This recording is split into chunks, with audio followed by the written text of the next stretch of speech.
service. Well, you can do them creative. No, I'm interested in moving out. You can, as Humera said, I mean, you can do your exams in a creative manner, and you're teaching even the curriculum. The same lesson in diverse way. A different teacher will handle it differently. I've seen it in Beaconhouse. Like we have been, people have been talking about empowerment, taking risks. All educated people here, if they're doing the right job, taking risks and feeling empowered and great from the group, I don't think anybody's going to question them. But just as long as they know that the children have acquired that much of knowledge that was supposed to be the quota for them. I don't think so. We agree with her. yes. So that again is contrary to the idea that I introduced when I started this morning about how do we stop this students having to eat a certain amount of stuff which they don't like, because the parents want them to eat it, the teachers want them to eat it, and the system wants them to eat it. And how do we reverse this process of trying to even conceive of the idea, forget about a school, that a child can create new knowledge, and how do you get that creation process underway in a classroom, and how do we get that child to convince us that he has created new knowledge? Suppose in the curriculum we have a topic. You can create activities according to that, and creativity is flourishing. It's up to the teacher, I think, if she creates good activities in the class.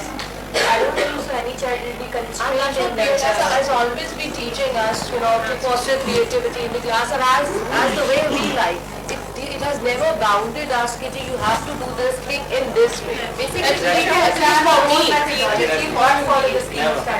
But the scheme of studies is there as a cage on the top. We have the freedom to implement it whatever. But the scheme of studies is there. And the scheme of studies, physically, if you take the scheme of studies, there is no scope for you To change that.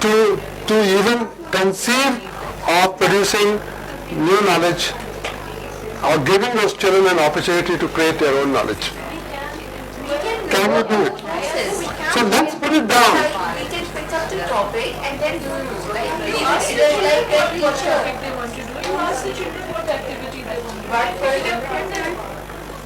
we work with the process and So you told me in the morning when we first came that you have a problem with sometimes, forget about it, teachers have a problem sometimes with their headmasters or principals.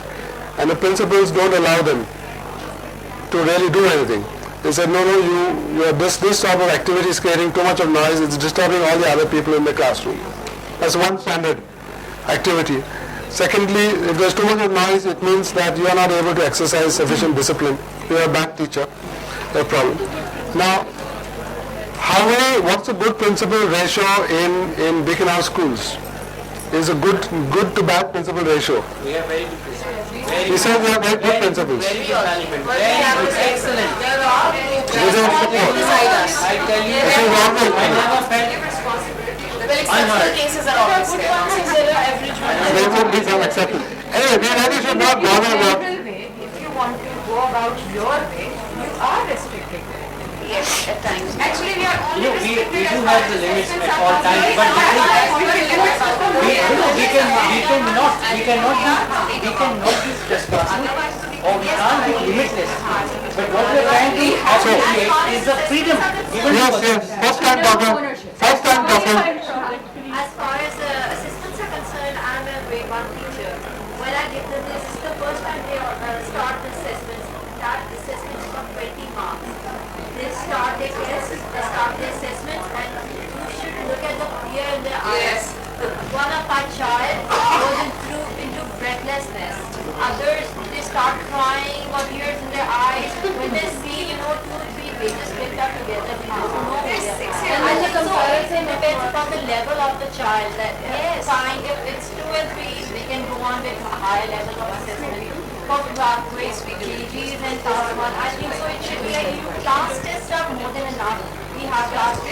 So you said you have very good principals. So how do principals allow this type of situation? Of giving people 6 years old, someone for fear psychosis in the very first year of their education. We have no A level system, that's why we don't know about such situations. Sir, I feel that the public, in fact, it should not only be the teachers talking about this, but the parents should also be part of this discussion. Yes. Telling it to the people, having conferences and creating awareness amongst the people that how to be positive creativity amongst the children. assessments. But if you No, but we have encouraged it. See, we have encouraged it. We have encouraged that report card going on with all the red marks. We have made them No, see, this is a situation which has not come down from God. It has been created by us. It's created by a conspiracy between teachers and parents and principals. It's a conspiracy. It can be undone. It's a civil It's not possible for the students who are coming from a background where the parents are not speaking English, they don't know the spelling, they don't know phonics at all. How can we have to force them into learning? Yes, it is definitely good, but I'm using for levels like class 1, class test, report, informed class test of 10 marks, 15 marks is more than enough. 30 marks assessment, just imagine for a 5 or 6 year kid with such a big This is in Beaconhouse Group. No, we are talking about different levels. These are the very beginners. We are talking about the final. No, but even then, I would like to say this here. how would you justify sending first year students through something like that and then call it a good education system? I think, I do believe that he should have assessments. Yeah. Because even now as we talk, we are all assessing each other. We are assessing you are assessing other people. So assessment is going on all the time. And we have a continuous assessment in our students. Now they are talking about a formal assessment. Why are we creating that kind of an environment? I think we need to speak to the parents. Tell them that do not create such a hava of an assessment. Keep the child, make the child sit, revise, as you normally revise, as you normally set for the homework with your child. The teacher also, when the children come in for their formal, okay, so we are ready, she can relax that and uplift their spirits, and she can create such an environment in the class where even the classes children are happy to take the test. I think it's So I think there is a very good consensus on this. There's a very good consensus on this. Yes, ma'am. I believe assessments are important. And excuse me, Rebecca, I would also like to say this here, that even at a kindergarten level, the teacher should tell the child that it's okay to fail. It's all right to take a 0, you can't die, they're not going to do anything to you. As long as you keep telling the child that it is okay to make mistakes, I have some reservation there, children are going to be happy. I have some reservation in giving anybody a 0. Marks in KG. Yes, so No, please. I'm just talking. So even if you get grades, so even a D is a poor grade. So if you get never come it's to okay terms to take the D. with zeros and these. Anyway, that is a big issue about whether you can assess, a very creative 6-year-old child and give it any grades at whatsoever. See, please try and see that you don't do grading with children. You grade yourself. You grade yourself. You don't grade children. I think to grade is to be graded. I am against grading at all. Yeah, but I'm saying, why don't you grade yourself? You see, if a child is going to be graded by you as 0, it's you who have failed, not the child. It's you who have failed. So you grade yourself. If you got 50 people whom you think are failures in a class, that means you are a 50% failure as a teacher. But here we draw a line. Right? Yes. We're talking of two things here. One is creativity and the other is assessments. So you need to first justify yourself. What is the purpose of doing assessments? And how can you bring in creativity in your assessments? For example, give it. If you want to assess your children on something for a particular topic, so are you judging them on that particular area, or do you want them to learn something from the assessment? Based on that, you inculcate the idea of creativity in your classroom. And for that, you need to train your students so that they're able to do those assessments. And please just evaluate or simply abolish this idea or this word assessments, because yes, it does kill creativity, and yes, it does create that skill in the mind of the children. you're only judging them on that particular topic, on that one day, for that 1 month. Yes, it is creating killing. I would like to share this here that when I'm... You have put me too much. I want to give some chance to others. Yes, if you don't mind. Assessment should not be polished, but it should be checked, but it should not be graded or marked. No, I Okay. Through assessment, we can come to know how much student is successful in learning or understanding. Parameters should be established. Parameters of assessment should be established, but keeping in mind not to hurt the learning process, because when we get a negative reward, we get discouraged.